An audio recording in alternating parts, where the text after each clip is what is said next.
কুকু পাখির খুঁটিনাটি রান্নাঘরে আজকে রান্না হবে মাছের কচুরি, আর তার সাথে থাকছে হালকা ফুলকা একটা আলুর তরকারি।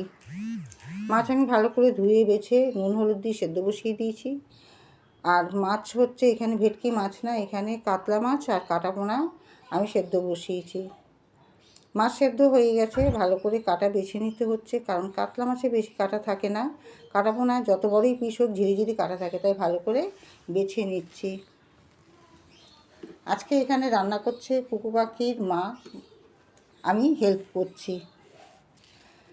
তো এদিকে আলুর তরকারিটাও বসিয়ে দিয়েছি, ডুমো ডুমো করে আলু আমি কেটে কালো জিরে শুকনো লঙ্কা ফোড়ন দিয়ে আমি তরকারিটা বসিয়েছি। আলুটা ভাজা হতে হতে মাছের মশলা করতে আমি চলে যাব। মাছের মশলাতে দিয়েছি আদা বাটা, রসুন বাটা, টমেটো বাটা, গুঁড়ো মশলায় দিয়েছি জিরে গুঁড়ো, হলুদ, লঙ্কা গুঁড়ো, লবণ পরিমাণ মতো দিয়ে এবার এটা কষাবো। এর মধ্যে ভালো করে কষানো হবে, হতে হতে এদিকে মাছের পুরের যে আমি মশলাটা বানাবো সেই মশলাটাও আমি রেডি করছি। কষানো হয়ে গেছে, এতে আমি আমার পরিমাণ মতো জল দিয়ে দেবো সেদ্ধ হওয়ার জন্য আলুটা। এতে লবণটা ঠিক হয়েছে নাকি দেখে একটু মিষ্টি দিতে হবে, একটু মিষ্টি দিয়ে ধিমা আঁচে এটা আমি চাপা দিয়ে দেবো। এখন এটা হতে থাক। এটা হতে হতে আমি এবার চলে যাব মাছের পুরের মশলাটা রেডি করতে। মাছের পুরের মশলা রেডি আমি করে নিয়েছি। পেঁয়াজ আমি কুচো কুচো করে কেটে নিয়েছি, কেটে এর মধ্যে রসুন কুচি দিয়েছি, আদা কুচি দিয়েছি, আর দিয়েছি লঙ্কা কুচি ঝালের জন্য। দিয়ে আমি ভালো করে মাছের পরিমাণে তেল দিয়ে আমি এটা ভাজা বসিয়েছি, লাল লাল করে ভাজা হবে।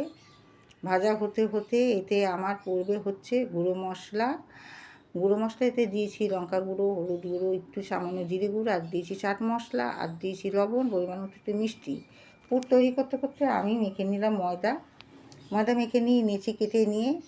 আমি এবার পুরটা ঠান্ডা হয়ে গেছে, এবার পুর ভরবো হতে। পুর এখানে ভরছে আমার কুকু পাখির মা, ও খুব সুন্দর পুর ভরে। একটা পুর এদিক থেকে ওদিক হয় না, ফাটে না, যার জন্য ওকে আমি এসব কাজগুলো করতে দিই।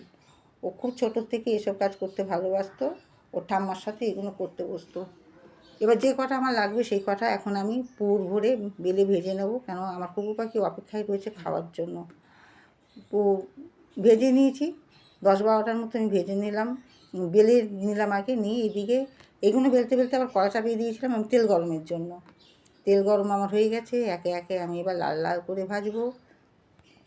এই মাছের কচুরি আমাদের উত্তর কলকাতায় কিনতে পাওয়া যায়, কিন্তু আমি কিনা খাবারটা পছন্দ করি না বলে বেশিরভাগ রান্নাই আমার ঘরে তৈরি করা হয় কুকু পাখির জন্য। তো এবার কুকু পাখির প্লেট সাজানো হবে।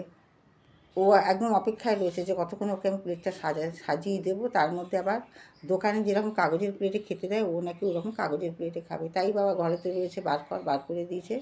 ওর প্লেটও আমি এবার সাজাচ্ছি। ওর প্লেট সাজানো হয়ে গেছে।